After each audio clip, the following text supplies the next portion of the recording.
Vamos a entrar de lleno a la ley 24051, porque si no, nos vamos a tener acá hasta la hora 05 de Greenwich. La ley 24051 establece dos delitos ambientales importantes, y son ambientales porque expresamente hablan de contaminar el medio ambiente. Fíjense que dice: el que utilizando los residuos de la presente ley envenenar, adulterar o contaminar es el verbo general, que tenemos que pensar, de un modo peligroso para la salud, voy a suspender esto por un momento, el suelo, el agua, la atmósfera o el ambiente en general. Es decir, siempre estamos hablando de la contaminación del ambiente. Y cuando hablo de la contaminación del ambiente, hablo del agua, del suelo y la tierra, el ambiente en general. Es una ley que muchos magistrados hablan de que es multifuncional en función de lo que protege. Ahora, voy a darles dos datos. Primero, habla de un modo peligroso. ¿Qué significa un modo peligroso? Y acá otra vez, pelota para las ONG que se viven juntando con datos médicos de los chicos que tienen cáncer. O cuántos en Tandil tienen glifosato en sangre. Son diagnósticos, pero cuidado. El chico ese que tiene en sangre, ¿va a haber algún que tiene cáncer? ¿Va a haber algún médico que diga que el cáncer que tiene ese chico es responsabilidad de la empresa? No hay una relación causal que se necesita en el derecho penal entre el resultado y el delito ambiental. Por eso en el mundo del derecho penal, y pido disculpas a los abogados, podemos dividirlo en dos grandes globos. Los delitos de resultado, te robaron el celular y eso es un resultado. Y los delitos de peligro, que son delitos que no exigen un resultado, porque si no sería una ley perversa. Por ejemplo, ¿qué se le ocurre como un delito de peligro muy famoso? No. Portación de armas me dicen aquí, me dicen un violento también. No, piensen en algo más grosso, algo más famoso. Narcotráfico. Los delitos de narcotráfico son delitos de peligro porque ustedes no necesitan que alguien muera de sobredosis para ir a secuestrar el kilo de cocaína que está trayendo para Tandil y vender. ¿Sería una ley perversa o no? Es un delito de peligro el narcotráfico. Fíjense lo que dice acá, de un modo peligroso. Este es un delito de peligro, porque sería una ley perversa salir a buscar el resultado antes que el origen. Yo no puedo esperar que alguien se contamine con glifosato para parar la contaminación con glifosato. Y este es un tema que a nosotros nos costó mucho entender en Tucumán, a la gente que venía y te decía, hay una antena de telefonía y hay muchos casos de cáncer. O en Andalgalá.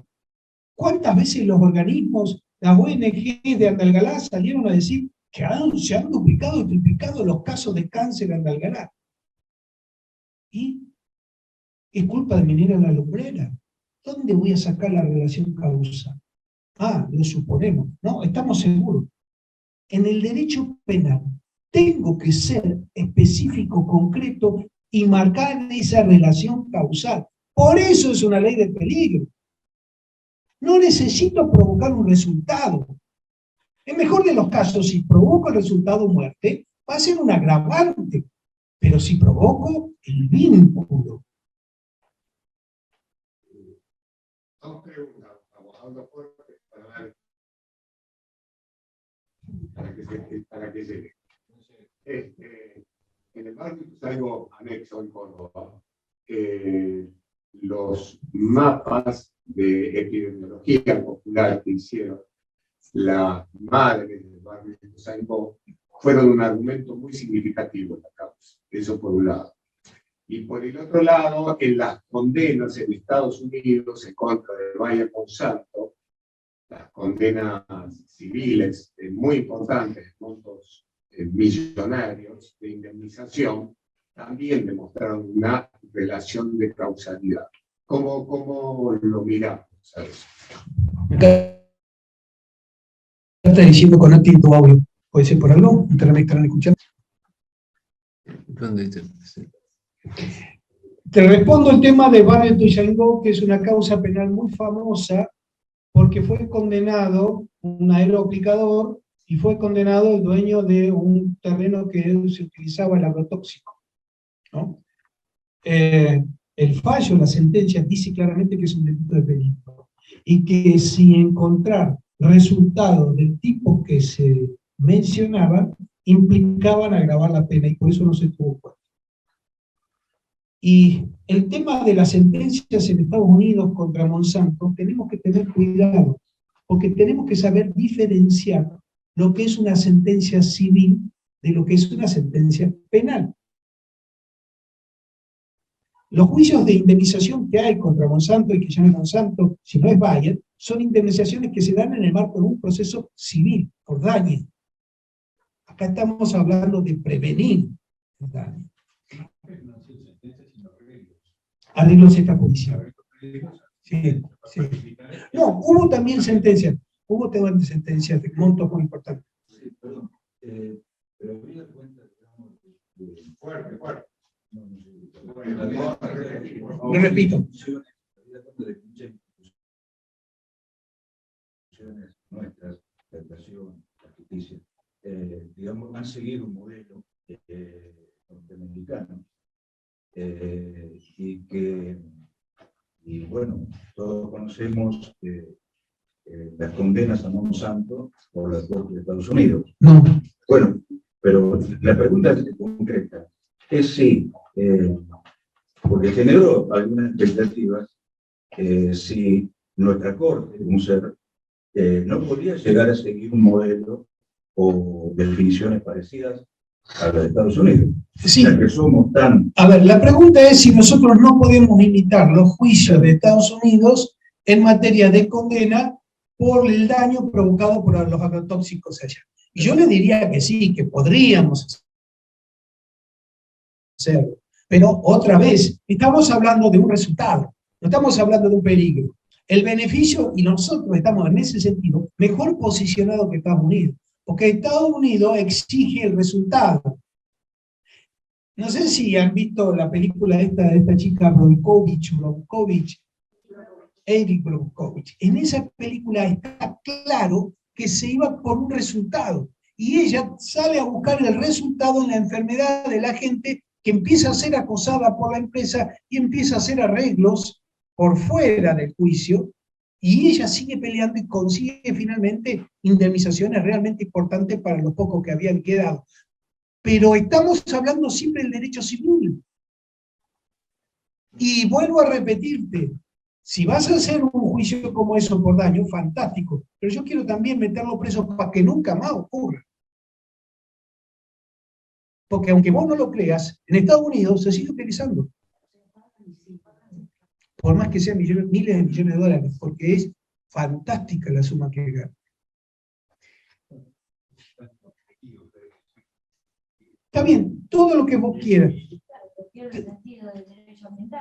Es la visión del derecho civil y del derecho de daño, porque no es otra cosa que el mundo del derecho civil.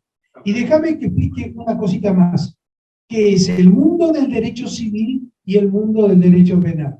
El mundo del derecho privado, donde el ambiente está siendo aplicado de modo general, las famosas leyes generales del ambiente son del derecho privado, nos guste o no nos guste. En cambio, el derecho público, el derecho penal, es otro el ambiente. Las acciones de amparo son del derecho privado y están en desventaja con la acción del denunciante o del querellante, que vamos a ver después.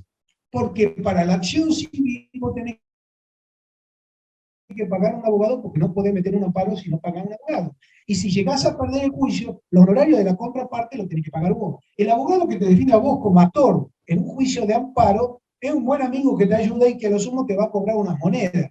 Pero del otro lado tenés una empresa multinacional o el Estado argentino que tiene el mejor estudio jurídico para pagar esos abogados. Conclusión, Es una pelea bastante injusta, aun cuando para la justicia la balancita está equilibrada. El otro problema es que en el amparo, si vos querés hacer pericias de contaminación y las pericias de los daños, la tenés que pagar vos, porque no tenés otra posibilidad. En la querella penal, en la acción penal, el que lo paga es el Estado. A mí me tocó juntar 50 y pico de mil dólares para hacer el análisis de la contaminación de todo el río Chubut. Estoy hablando de década del 90, y la Corte vino y puso toda la de aviso. Pero bueno, nadie puso un solo centavo por hacer esa petición. En el juicio civil, en el mejor de los casos, vos vas a conseguir que una industria contaminante se pare. En la querella penal, si vas a un juicio y sos parte, dentro de la condena, también vas a poder meter una indemnización. Y si mejor al empresario se le ocurre hacer una probation, te voy a dar ejemplo de esto, ¿qué es la probation? Es la suspensión del proceso penal a prueba. Si te portás bien una cantidad determinada de años sin contaminar, el expediente lo cerrás. Pero ¿cuál es la ventaja de la probation? Si vos sos querellante, le podés poner una cifra en concepto de indemnización. Y nadie te la tiene que discutir. No pueden negociar eso. Entonces, hay una ventaja muy importante en la querella penal constituida que una acción de amparo, una acción por daños o una acción de recuperación. Es cierto, pero me dicen que en la probation no hay condena. Y es cierto, en la probation no hay condena, pero deja de contaminar. Sí, no. En la propia causa penal, te voy a poner, no quería dar tanto ejemplo, pero te pongo un caso. Santiago del Estero. En Santiago del Estero, el gobernador, con mucha astucia, se presenta como querellante contra 2 ingenios superiores. La contaminación de la venaza había llegado a la cuenca Salidulce y había golpeado en 2 pueblos. Van a juicio oral y público y el empresario no quiere saber nada, porque encima es presidente de la Federación de Empresarios de Tucumán. Si lo llegan a condenar, entonces, desesperado, empezó a buscar una probation. El gobierno de Santiago del Estero, con mucha astucia, dijo, bueno, a ver, ¿qué me tenés que pagar para que yo como querellante acepte que vos entres en una probation? 50 millones de pesos. Y como el dueño de estos ingenios azucareros, a su vez es el dueño de una universidad, te puedo ofrecer una beca para la universidad. Y si querés, ya mismo le voy a entregar unas computadoras a las escuelas tales, cuales y cuales. De hecho, en el marco de esos juicios, ya salieron las directoras de la escuela con unos carteles así de grandes diciendo, gracias señor Rochaferro por las donaciones hechas a la escuela. Rochaferro, el acusado, el procesado por un delito de contaminación. ¿Saben cómo se llama eso? Contaminación social.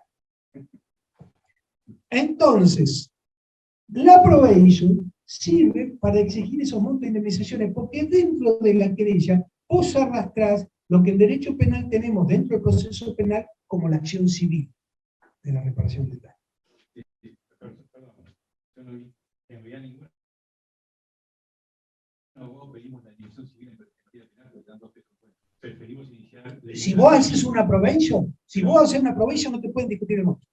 Si vos haces una probation, nadie te puede discutir el monto. Vos sos el que pone la regla. La probation se concede aunque no se conforme a la ley. Yo he tenido casos de.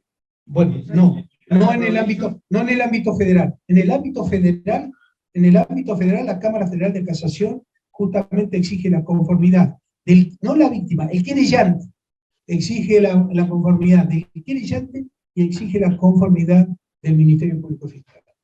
Y en Santiago del Estero, ¿saben qué? No se hizo la probation. ¿Por qué? Porque la fiscal se opuso. ¿Por qué se opuso? Porque siguen contaminando. Sí. Insisto en el punto del delito de peligro, porque me parece importante. E insisto también en cómo calificamos esos residuos, y lo hacemos de 2 maneras. Una, revisando los anexos de la ley que establecen, por ejemplo, los ecotóxicos y la manera que están residuos.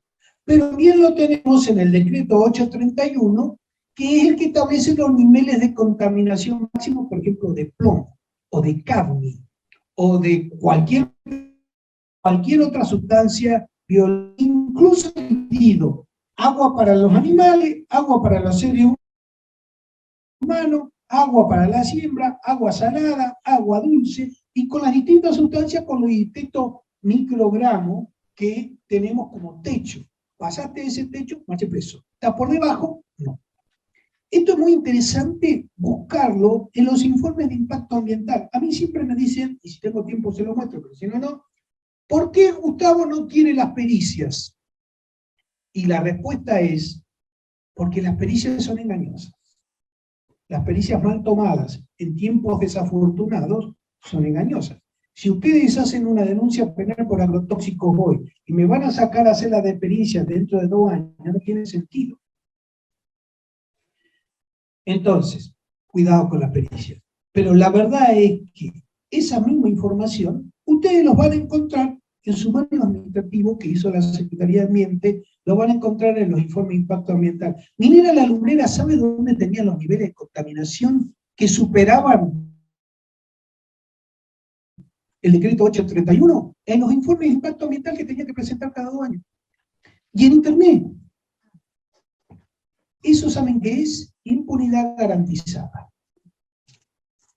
Y otro tema importante que a mí no me agrada, cuando se sancionó esta ley, insisto, soy tan viejo que estuve ahí, se habló de los residuos radiactivos. Y a mí eso me preocupó mucho porque se los excluyó de la ley. Es decir, contaminar con residuos radiactivos hoy no es un delito de peligro. Me juraron y perjuraron de que sí iba a ser, que había una ley que estaba por salir. Gustavo Gómez confió en la política y una vez más fracasó. Pero la verdad es que no tenemos una ley que penalice la contaminación con radiactivos de delito de peligro. Y por eso cuando salieron mucha contaminación con residuos radiactivos del agua que se daba en el Gran Buenos Aires, no sé dónde, yo dije, espero que no estén pensando en abrir una causa penal por la 24051. Perdón, no leía en ese artículo, pero estoy intentando sacar. Para cuidar. No, porque se desconecta la gente. No leía en este artículo que los residuos reactivos contaminar de un modo peligroso de la atmósfera. ¿Con residuos radiactivos? No.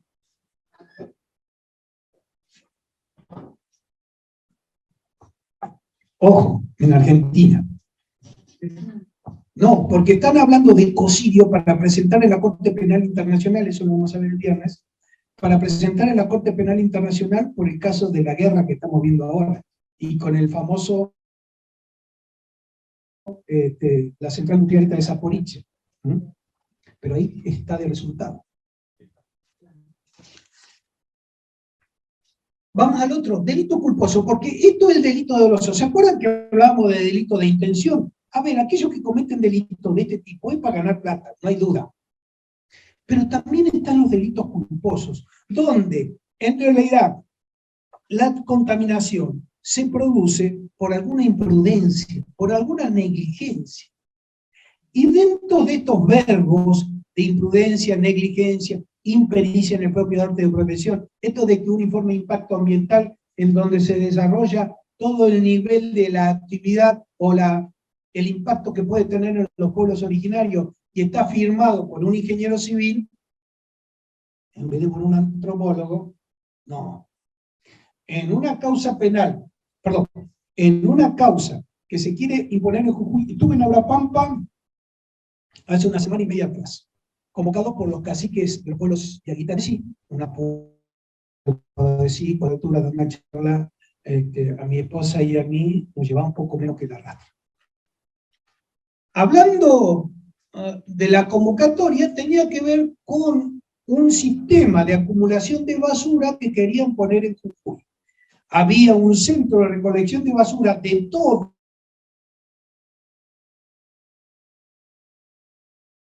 justo encima de un acuífero, encima de un humedal. Perdón, gracias.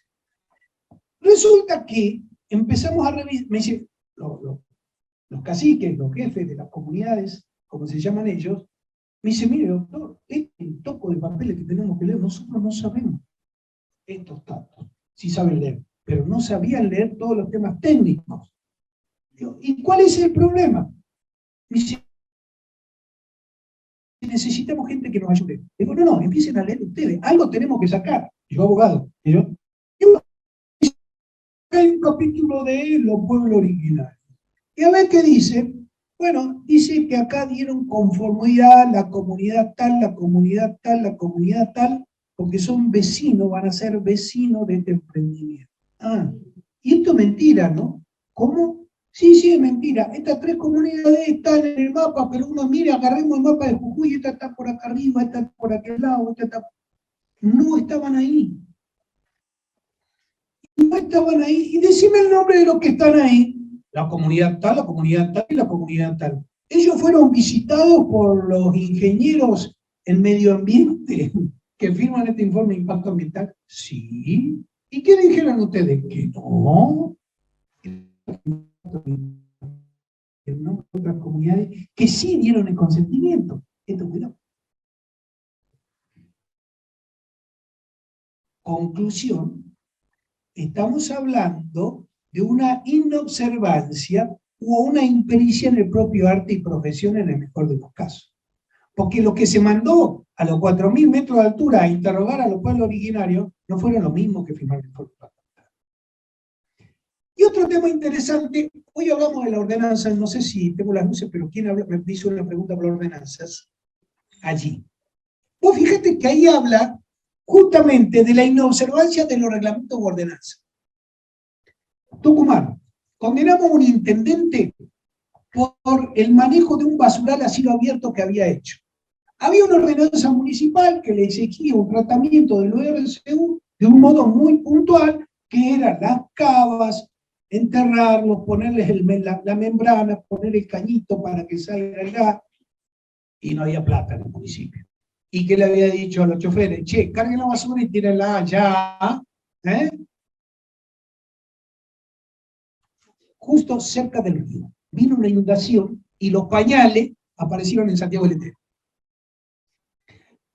La causa penal tiene las fotos de la jangada de basura que va bajando por el río Salto.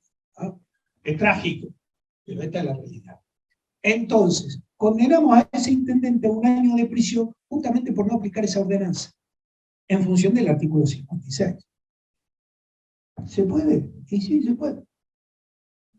Ojo, dirigente político de mucho peso, porque además de condenarlo a 1 año de prisión, se creyó que se salvaba de aviso, se le prohibió ejercer la política de por vida. Una prisión de ejecución condicional se la banca cualquiera, pero anda a decir a un político que no puede ser candidato a intendente, ni a concejal, ni a cosa por el estilo. Esos son los impactos que tiene la acción penal ambiental.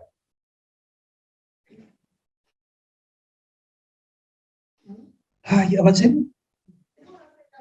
Dale, y la repito por el micrófono. En Tandil hay una ordenanza, ¿no?, que es poco conocida, pero habla muy bien acerca de la preservación del ambiente, la fauna local, autóctona, etc. En Tandil hay una buena ordenanza que hace la protección ambiental, sea con la fauna, sea una ordenanza municipal, ¿verdad? Sí. Pero hay diferentes categorías de ordenanzas. La pregunta es si entonces la pregunta es si la ordenanza es aplicable o no. Bueno, ahí sí me pregunta qué estadios faltan para que esa ordenanza sea aplicable. O para hacer un buen, en los abogados le llamamos digesto. Un digesto normativo de ordenanzas municipales en materia ambiental sería un lindo trabajo para los estudiantes de Derecho, para hacer la comparación de las distintas ordenanzas que seguramente a lo largo del tiempo fueron sancionadas para quedar bien políticamente, pero muchas veces tienen contradicciones. Hay algunas ciudades que tienen estudiantes de Derecho que han hecho estos digestos normativos municipales. Y fue muy interesante porque incluso establecían montos de multas que se contradecían, ¿no? y incluso posiciones interesantes sobre la contradicción de una actividad o no. En una de las ciudades encontramos que los tratamientos del ORSU tenían 3 ordenanzas, ninguna se derogaba a sí misma porque el que la redactó segunda no sabía que había una primera y el que la redactó tercera le implementó 3 rábanos lo que estaba una segunda, entonces se fueron superponiendo.